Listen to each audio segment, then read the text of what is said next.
Today, you're going to see exactly why I keep one of these on me at all times.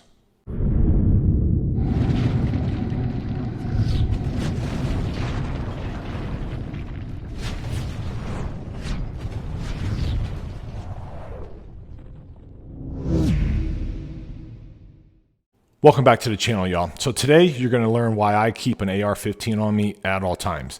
I don't mean actually on me or in a backpack. I'm talking about within close proximity, usually in my car, next to my bed, but again, somewhere that's easily accessible. Now, don't get me wrong. I always have an EDC on me, so I'm always going to go to my primary first.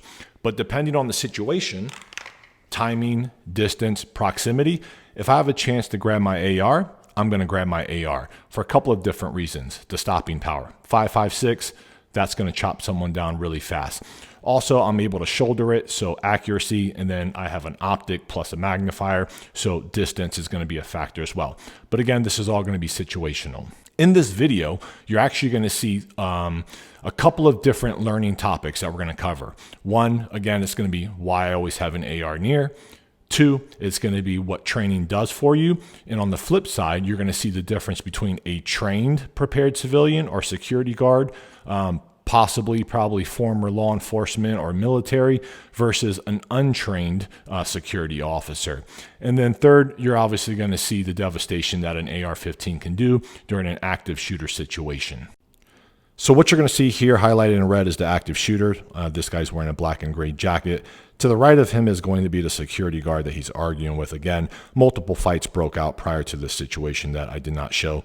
To the bottom right in the brown tack vest, you'll see a security guard. He's kind of watching. You can see him radioing for help and assistance. And then you're going to see this guy right here that I've pinned. This guy totally understands the assignment. He understands the mission. So again, not sure what happened in terms of the discussion here between the shooter and the security guard, but you can see there's a scuffle. He starts shooting, and then at this point, the second security guard grabs his rifle and puts him down. Now you're going to see a different angle from here. Again, he's at the trunk, going to get his AR. And at this point, you can see this guy, you could tell, he's not built for this. This might be his first night on the job. That dude understands the mission.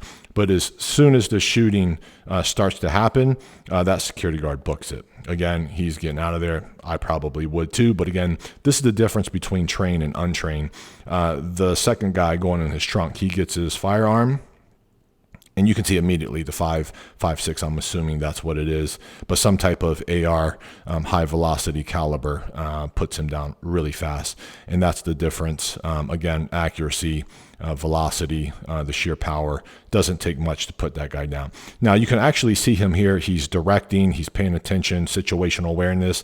This dude has some serious training, or he's got to be some type of, again, probably former military or law enforcement. Whatever he is, he's definitely aware.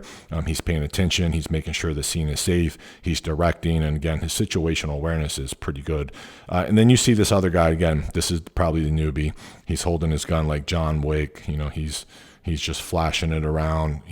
Again, I don't know how I would react to this either.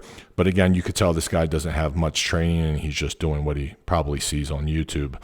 And at this point, they're directing. A police officer arrives. He's looking at the suspect. I don't think he knows exactly what's happening. They direct him over to the security guard that is probably still alive. And again, I think this is a great learning. Last but not least, I want you to think about your training and are you prepared? Are you equipped? Have you put in the reps? Are you putting in the work? Say this wasn't at a bar or a club and you're at a restaurant and this was your family. Would you be equipped or would you drop the ball? I just want to say again, my thoughts and prayers go out to all involved. Anytime someone loses a life, anytime someone's involved in this shooting, it's a tragic situation. So again, thoughts and prayers go out to all.